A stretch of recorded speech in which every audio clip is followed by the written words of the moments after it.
terjun ke dunia pekerjaan yang bisa lebih menghasilkan, saat ini Korea masih sangat menjanjikan. Assalamualaikum semuanya. Kali ini aku mau kolaborasi lagi nih. Kenalin dulu boleh Mas? Berdua. Silahkan. Saya Waho dari Banyumas. Saya Vicky dari Cilacap. Oke, jadi mereka berdua juga punya channel YouTube loh. Namanya channel YouTube-nya apa nih Mas? Wahoru. Channel saya item_poke. Nah itu artinya. Ada deh. Oke, jadi kali ini kan banyak banget yang request nih sama aku Mas.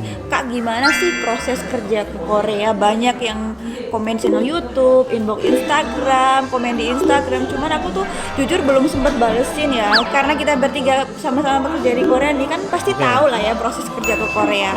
Aku mau nanya sama Mas Bahuru sama Mas Vicky, proses kerja ke Korea tuh gimana sih dari awal bisa ya dari awal lah, gimana ceritanya? Kalau saya itu prosesnya dulu sebenarnya saya ikut ujian 2 kali.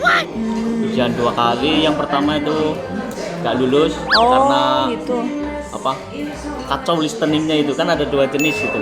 Iya, ada yang apa? Yang listening terus ada yang reading. Yang reading mah insya Allah bisa lah. Tapi yang listeningnya itu kayak apa ini bahasa apa ini, suara apa ini? Belum apa? Belum terbiasa mendengar kata-kata Korea ya. Jadi kacau listeningnya. Jadi 2 kali baru lulus bahasa Korea. Terus kalau Mas Tauru ujian berapa lama nih? Berapa kali nih? Ya, alhamdulillah saya 1 kali aja langsung lulus Mbak ya. Ya kan, 1 kali aja kan, karena saya suka yang sekali aja. Oke, jadi proses pertama kita harus belajar bahasa Korea. Belajar bahasa Korea dulu. Terus ngikutin tes bahasa Korea nih. Jadi kalau udah lulus, terus ngapain lagi nih Mas kalau udah lulus? Nah kebetulan saya lulusnya kan 2017 karena ada aturan baru harus wajib tes skill. Kalau Mas Opik ini belum ada. Berarti Mas Vicky. Oh, ganti nama? Ganti nama saya Mas. Saya mah ganti-ganti Mas. Menurut Mas mood. Aku ingatnya Opik Mbak. Ya udah Mas Vicky itu tuh apa? Tes tahun berapa? Saya tes tahun 2015. Oh, 2015. Kalau 2015 tuh tesnya gimana? Tesnya itu yang sekarang kan ada 2. Iya. Yang pertama tes tertulis, terus yang kedua tes skill. Skill test. Saya dulu cuma tes tertulis saja. Berarti skill testnya dulu Skill belum testnya ada ada, atau tapi belum wajib. Kalau sekarang kan wajib. Iya. Kalau Dan harus lulus. Harus lulus. Kalau nggak lulus, ya nggak lulus. Nggak lulus. Berarti dua-duanya harus lulus kalau sekarang. Kalau Mas Tauru? Itu yang kedapatan pertama kali untuk tes skill saya itu. Berarti tes tertulis juga harus lulus, tes skillnya juga harus lulus ya. Kalau salah satu dari yang misalkan tes tertulis lulus tapi skill tesnya nggak lulus berarti gagal. Langsung cut. Nggak bisa ya. Jadi kalau sekarang ini kalau mau tes bahasa Korea berarti harus dua-duanya lulus ya. Tes tertulis sama skill test juga harus lulus guys, dua-duanya. Kalau salah satu nggak lulus berarti belum bisa ngelanjut ke proses selanjutnya. Sending datanya itu yang diperluin apa aja sih? Seingatnya Mas Faru sama Mas Vicky aja deh. Hampir sama ya Mas Vicky ya? Hampir sama sih. Surat medikal itu yang agak susit. Buat paspor. Ya. Terus Paspor. SKCK. Foto dulu yang cantik, yang ganteng ya kan. Itu biar ini ya pasti pakai jas ya. Walaupun di sini jadi ngelamar guling nggak apa-apa. Ya yang penting foto dulu. Iya, foto. Terus apa lagi nih? Ada lagi udah berarti tinggal kirim sending data atau ngirim lamaran kita ke lewat situs BNP2TKI. Jadi kalau udah lulus nih guys, kita tuh ngirim data-data kayak medikal yang fit, paspor, fotokopian ya, fotokopian paspor, KTP, terus ijazah juga kan ya. Ijazah minimal SMP kan. SMP masih bisa daftar ke Korea ya. Kalau kalian yang lulus SMP doang juga masih bisa punya kesempatan untuk kerja ke Korea. Soalnya minimal kerja di Korea visa S9 ya kayak kita ini kan ya. Bisa kuli-kuli. Bisa tetap daftar, yang penting itu lulus ujian terus udah kan. Habis itu ngirim datanya itu ke situsnya apa nih Mas? Nah lewatnya situs BNP2TKI tapi ditujukan ke HRD Korea. HRD Korea. Jadi prosesnya lewat pemerintah ya kita ya. Ya jadi namanya itu program G2G atau Government to government. Itulah dia Iya, benar sekali. benar Susah saya ngomongnya. Itu, jadi kita ikut program pemerintah, jadi persaingannya memang ketat sekali Mbak. Iya, dulu waktu pendaftaran tes tuh yang ngikutin tes berapa orang nih? Kalau saya itu puluhan ribu Mbak. Banyak kan? Banyak ya. Jadi kayak daftar PNS lah. Iya. Persaingannya ketat sekali sampai Sementara yang lulus berapa persennya? ya mungkin 1.000 ada pas zamanku diambil 10.000. Akhirnya diperkecil lagi jadi sekitar 4.600. Jadi sekitar ya 20%-an ya dari yang lulus. Jadi Dari yang emang ujian persaingannya benar-benar ketat ya. ketat banget. Iya. Nah kalau udah sending data kita tuh tinggal nunggu yang namanya SLC atau turunnya kontrak kerja kan ya Mas. Kalau Mas Fahuri sendiri tuh dulu berapa lama nih nunggu turunnya SLC itu? Panggilan dari Korea. Dari lulus dari sending ya? Dari sending. Sending bulan September Iya. 2017. Hah?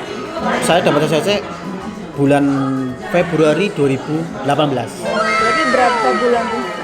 Sekitar setengah tahun lah. Ya cepet tuh, lumayan ya. Lama itu Mbak, saya nunggu soalnya Mbak. Kalau menunggu itu kayak lama banget loh Mbak. Kalau Mas Vicky sendiri berapa lama tuh? Saya itu sebenarnya lama Mbak, hampir 1 tahun. Hampir 1 tahun. Ya jadi abis kita sending data nanti tuh bakal dapat surat kontrak kerja gitu. Cuman biasanya nunggunya beda-beda nih guys. Ada yang lama, ada yang cepet. Kalau Mas Fahru termasuk lumayan cepet ya dibanding Mas Vicky. Kalau aku sendiri dulu pas pertama juga lama. Soalnya ya tergantung nasib juga sih. Aku dulu nunggunya 1 tahun lebih. Terus kalau udah dapat kontrak kerja kita kan prelim. Ya. Prelimnya di mana nih Mas? Dulu. Kalau saya di Ciracas. Oh tetap di Ciracas. Iya. Oh, Mas Vicky Sama, sendiri? Oh Ciracas. sama masih Ciracas ya. Kalau udah proses preliminary training kita kan tinggal nunggu jadwal terbang nih guys. Iya. Dulu waktu Mas Mahuru habis prelim itu berapa lama nunggu Mas? Nunggu prelim. Nunggu Habis prelim jadwal penerbangan. 2 minggu. Oh 2 minggu termasuk cepet ya? Kalau Mas Vicky tadi lumayan lama kan ya nunggu penerbangan. Lumayan lama di rumah. Jadi emang nggak sama ya. sama. Setelah preliminary training pun kita masih ada jadwal terbang dan jadwal terbangnya itu beda-beda guys. Ada yang cepet, ada yang lama gitu Iya, sih. Ya, itulah. Perjuangan untuk kerja di Korea lumayan juga kan. Iya, lumayan dan menggiurkan sebetulnya ya. Karena ya tahu sendiri Korea itu banyak peminatnya Mbak. Jadi kalau misalkan kita nggak siap, ya harus dipaksa siap. Semua karena masalah ekonomi sebetulnya. Awalnya gitu sih. Jadi ya kita mau merubah nasib lah dari nasib yang dulu nggak bisa beli beras itu kan. Sedih gitu dong. Saya nggak sedih Mas, cuma saya terharu gitu loh. Saya beli beras sendiri kan, belum bisa ya kan. Sekarang saya bisa beli yang lain lah. Ya gitu. alhamdulillah. Alhamdulillah. Memperbaiki ekonomi ya. Gitu, betul. Nah kalau udah ada jadwal penerbangan terus selanjutnya gimana nih Mas? Nah saya tinggal terbang Mbak. Iya kan terbang Korea. Ya, persiapan Sampai di dulu. Korea itu kita kan di training dulu. Di mana iya. nih tempat trainingnya? Nah itu namanya di apa namanya? KBIZ. Oh KBZ. KBIZ ya. KBIZ itu tempat training ayah karantina Iya. selama Ya, 3 hari kayak, prelim untuk juga. di medical lagi, kemudian disesuaikan juga dengan peraturan-peraturan di Korea, kayak di training lagi lah selama 3 hari itu. Setelah hari ketiga itu, Tergantung hasil medical juga kan? oh iya langsung di medical, Iya, ada medical medicalnya baru juga. datang itu. Nah kalau kita nggak fit itu ya Dipulangkan lagi. dipulangkan. Selama 3 hari di KBIZ itu nanti kita terus gimana nih ke perusahaannya biasa? Dulu gimana Mas Baru ke perusahaannya? Dijemput atau diantar kemana gitu? Ya akhirnya saya dijemput Mbak. Kerja di Alhamdulillah. pabrik apa? Pertama saya di pabrik PCB, PCB itu Oh, daerah? daerah Ansang. Oh, daerah Ansar. Disitulah saya mulai mengerti kerjaan di Korea ternyata ya tak seindah yang dibayangkan ya kan.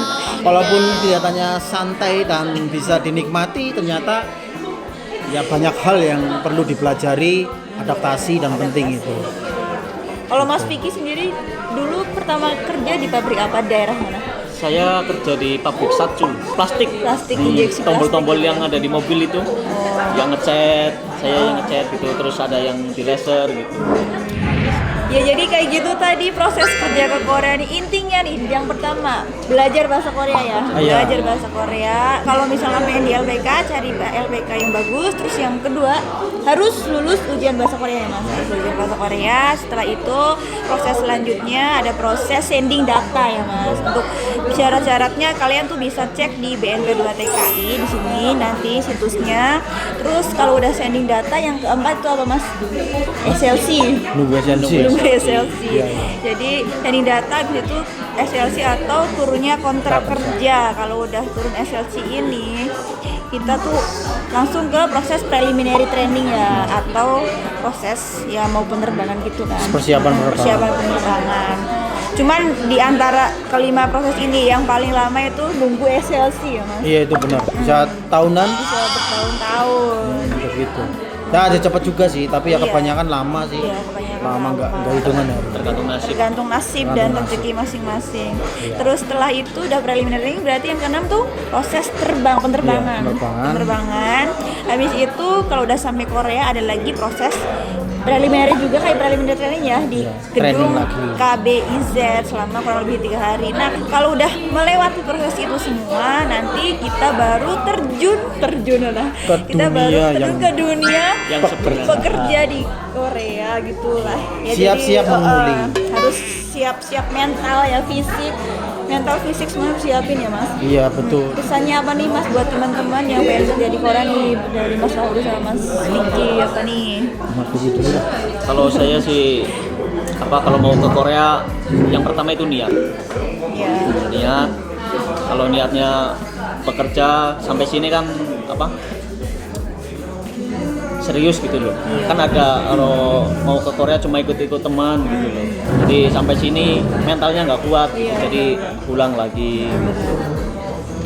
Jadi dan satu lagi jadi TKI itu bukan cita-cita ya. Tapi keadaannya memaksa. Luar biasa sekali. Tuntutan. Ya nggak apa-apa sih, yang penting halal gitu. Apapun pekerjaannya harus disyukuri. Yang penting halal. Ya kalau dari Mas Fahrul sendiri pesannya apa nih buat teman-teman yang pengen kerja ke Korea?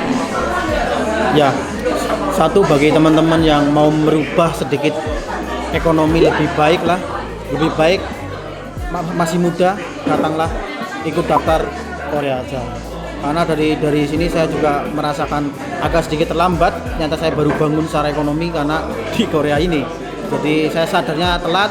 Lebih baik yang masih muda, masih bujang, maksimalkan kalau benar-benar udah niat ke Korea, udah benar-benar mau terjun ke dunia pekerjaan yang bisa lebih menghasilkan. Saat ini Korea masih sangat menjanjikan. Begitu. Jadi bagi teman-teman saya lagi yang mau ikut, satu, berbuat baiklah kepada orang tua ya, itu satu. Yang kedua, mantapkan niatnya untuk sambil belajar sambil bekerja sambil minta doa ke orang tua, terutama yang masih punya ibu, itu selalu minta doa karena doa ibu sangat manjur. Oke, jadi kayak gitu tadi kurang lebih proses kerja ke Korea. Makasih buat Mas Fahrul dan Mas Vicky yang udah menemani aku buat sharing tentang proses kerja ke Korea. Jangan lupa subscribe juga Mas Fahrul dan Mas Vicky. Nanti channelnya akan aku tulis ya di deskripsi ya. Ya udah. Makasih. Waalaikumsalam warahmatullahi wabarakatuh.